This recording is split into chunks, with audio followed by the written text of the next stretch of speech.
Assalamualaikum warahmatullahi wabarakatuh. Dalam kesempatan kali ini kita akan kembali mempelajari mata pelajaran akidah akhlak kelas 10 dengan judul Ayo Bertaubat. Setiap manusia pasti pernah melakukan salah dan dosa. Tidak ada satupun manusia di bumi ini luput dari dua hal tersebut. Karena itu Allah membuka pintu maaf selebar-lebarnya bagi hamba yang sadar diri dan menyesali kesalahan yang pernah dilakukan. Menyadari dan menyesali kesalahan itu disebut dengan taubat. Rasulullah SAW bersabda, menyadari kesalahan adalah taubat. Hadis riwayat Ibnu Majah. Dalam video pembelajaran kali ini, kita akan membahas masalah pengertian taubat, hakikat taubat, syarat-syarat taubat, dan juga kedudukan serta keutamaan orang yang bertaubat.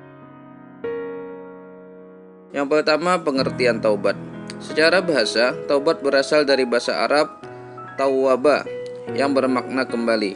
Sedangkan secara syar'i atau syariat, taubat adalah meninggalkan dosa karena takut kepada Allah, menganggapnya buruk, menyesali perbuatan maksiatnya, bertekad kuat untuk tidak mengulanginya, dan memperbaiki apa yang mungkin bisa diperbaiki kembali dari amalnya.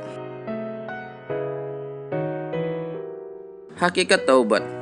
Hakikat taubat yaitu perasaan hati yang menyesali perbuatan maksiat yang sudah terjadi, lalu mengarahkan hati kepada Allah pada sisa usianya serta menahan diri dari dosa. Seseorang dianggap bertaubat jika ia kembali kepada Allah dan melepaskan diri dari belenggu yang membuatnya terus-menerus berbuat dosa.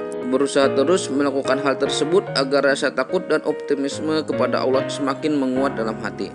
Dengan demikian, ia senantiasa berdoa kepada Allah dengan penuh harap dan cemas agar Allah Azza wa Jalla berkenan menerima taubatnya dan menghapuskan dosa dan kesalahan. Syarat-syarat taubat. Taubat wajib dilakukan dengan segera, tidak boleh ditunda. Imam Nawawi rahimahullah berkata, para ulama telah sepakat bahwa bertaubat dari seluruh perbuatan maksiat adalah wajib dilakukan dengan segera dan tidak boleh ditunda, apakah itu dosa kecil ataupun dosa besar. Namun dalam bertaubat, seseorang harus memenuhi beberapa syarat. Menurut Syekh Abdul Qadir Al-Jailani, syarat taubat intinya ada 3, yaitu menyesali, meninggalkan kesalahan, dan berjanji tidak akan mengulangi. Adapun syarat-syarat taubat secara terperinci sebagai berikut. Yang pertama, Islam.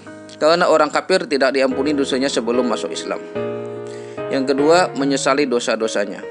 Yang ketiga, menyadari kesalahannya atau mengakui dosanya.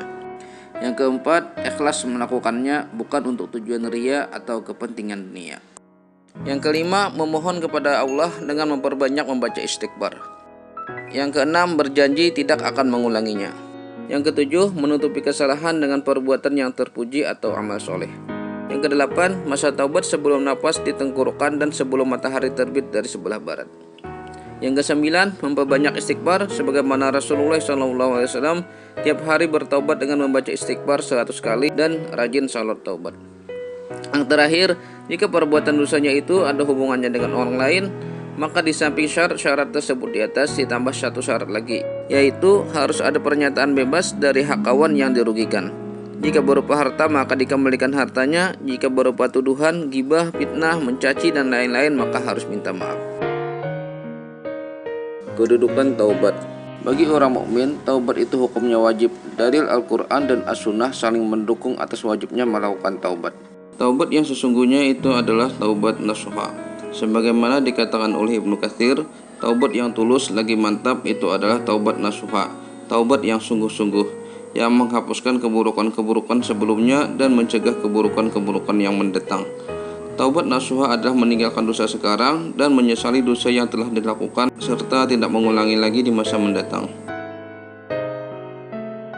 Keutamaan taubat. Beberapa keutamaan taubat adalah sebagai berikut. Yang pertama, taubat adalah sebab untuk meraih kecintaan Allah, sebagaimana firman Allah dalam surah Al-Baqarah ayat 222. Sesungguhnya Allah menyukai orang-orang yang bertaubat dan menyukai orang-orang yang mensucikan diri. Keutamaan yang kedua yaitu taubat merupakan sebab keberuntungan.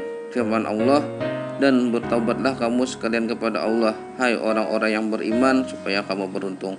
Quran surah An-Nur ayat 31. Yang ketiga, taubat menjadi sebab diterimanya amal-amal hamba dan turunnya ampunan atas kesalahan-kesalahannya. Yang keempat, taubat merupakan sebab masuk surga dan diselamatkan dari api neraka. Yang kelima, taubat adalah sebab mendapatkan ampunan dan rahmat. Yang keenam, taubat merupakan sebab berbagai kejelekan diganti dengan berbagai kebaikan. Yang ketujuh, taubat menjadi sebab untuk meraih segala macam kebaikan.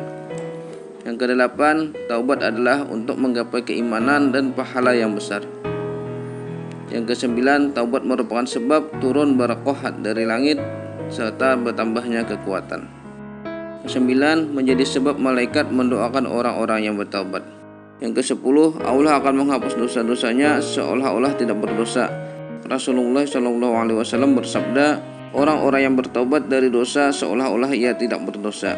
Hadis riwayat Ibnu Majah. Yang ke-11, menjadi sebab hati menjadi bersinar dan bercahaya. Yang terakhir, taubat akan mendorong seseorang untuk beramal ma'ruf dan nahi munkar, beramal saleh, hidup jujur, disiplin dan bertanggung jawab. Demikian pembelajaran pada hari ini. Semoga bermanfaat. Terima kasih. Assalamualaikum warahmatullahi wabarakatuh.